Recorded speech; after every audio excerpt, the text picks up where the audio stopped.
We are presenting the health systems of South Africa. I'm Jasmine. I'm Karen. I'm Deanna. And I'm Ashley.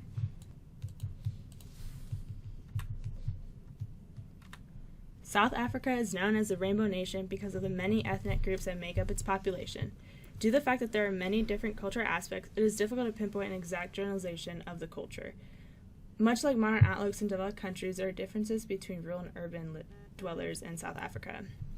The majority of Black Africans still living in rural areas shows that they live impoverished lives than those that live in large cities like Johannesburg and Cape Town, who tend to live their lives in the fast lane and are more materialistic.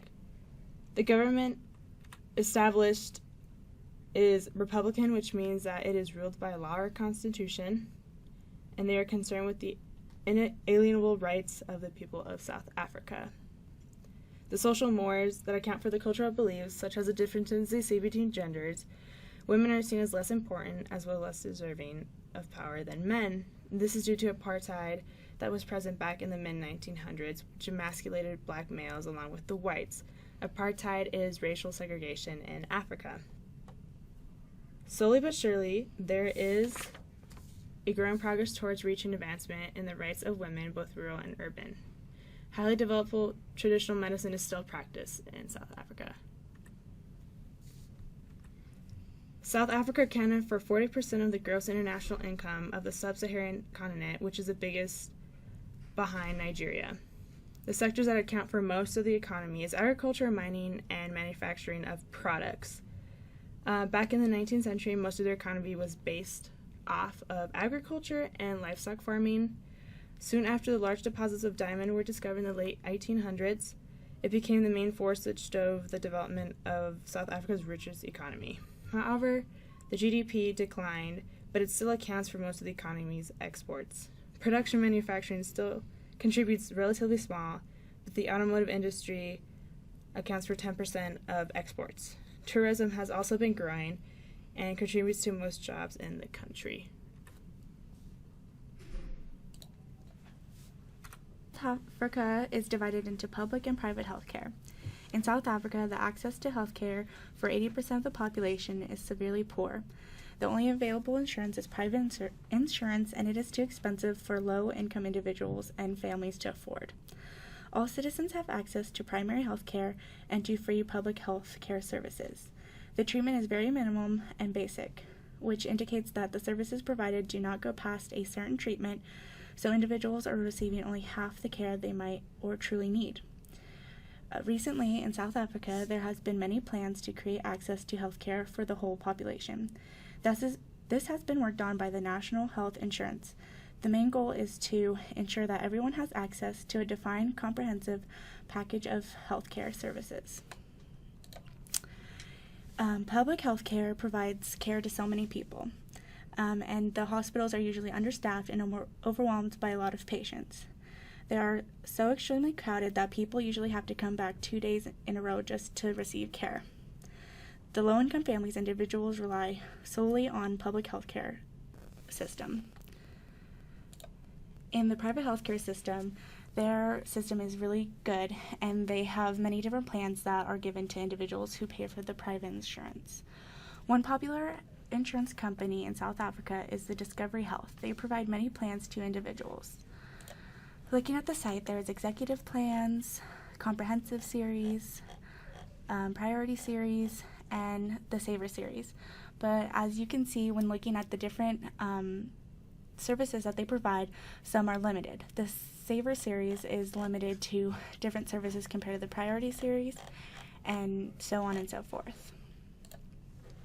The private healthcare system has better quality of care, shorter waiting lines, and one-on-one healthcare providers. So the attention is more just one-on-one instead of the provider worrying about so many other patients. And also the private healthcare is only based on a certain small percentage of the South African population.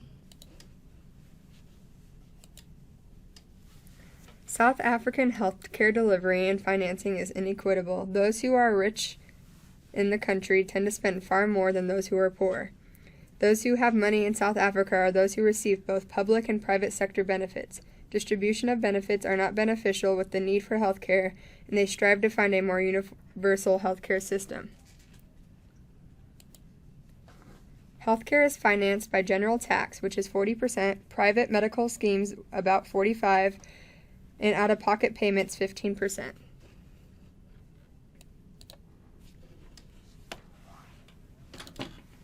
Okay.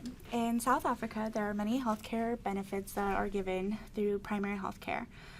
Some of the distinct population that are given health benefits are maternal health, child health, and women's health. There are other healthcare benefits such as mental health and oral health as well. Maternal health, there is free HIV testing to all pregnant women. If the mother comes back positive, then she receives treatment along with her child. And there are other services such as National Prevention of Mother-to-Child Program, which provides prenatal care, and that is provided like throughout the pregnancy, so they can see doctors and have the baby looked at and everything during the pregnancy. Child health in Africa, during birth and after birth, the child's life is pretty poor, but they have established many services that will improve the South African children's health. They have different preventative measures, such as increasing immunizations to help prevent against diseases, and they get to see a primary health care coordinator on every occasion, so they get to see them more frequently. In schools in South Africa, they are required to do growth monitoring and regular deworming. Women's health. In South Africa, the women are more likely to get diseases, and so they have access to family planning and contraceptive services, care following sexual assault, treatment of sexual transmitted infections, services that are specifically focused for women such as cervical cancer and breast cancer, and reproductive education. For oral health, there is education including oral education such as brushing and knowing how to rinse and properly taking care of their oral health. And then there's also oral treatment such as oral examinations, filling in of teeth, and teeth polishing. And for mental health, they have regular visits to clinics to see counselors and therapists. They have access to the clinics, and they have well-trained and licensed counselors and therapists. Healthcare in South Africa varies from primary healthcare to high-tech healthcare for the public and private. Primary healthcare started back in 1940. Inequalities forward the apartheid caused progression in medical care to be reversed until South Africa's liberation in 1990. South Africa has been working on primary care and prevention, but its efforts are always retracted because the nation faces many governmental issues. The main difference between private and public healthcare is that private healthcare is used by only 14% of the nation, opposed to public is a majority of the population in South Africa uses it. Transmittable diseases such as HIV and TB are treated at primary care, and people overall prefer private healthcare because they get quicker and more quality service when they pay, opposed to public and free care. Rapid growth in elders has increased across the nations. Africa has the largest and most developed economy. The old age pension reaches 72% of the older population in South Africa. The sad thing is that there's only 8 registered doctors in geriatric care to serve the older population. Health care, for the most part, for seniors is at loss in South Africa. Many seniors can't afford sufficient medical care, and many of them are caregivers for their kids and themselves and their parents. There needs to be more senior and elder advocates because they have decreased over time.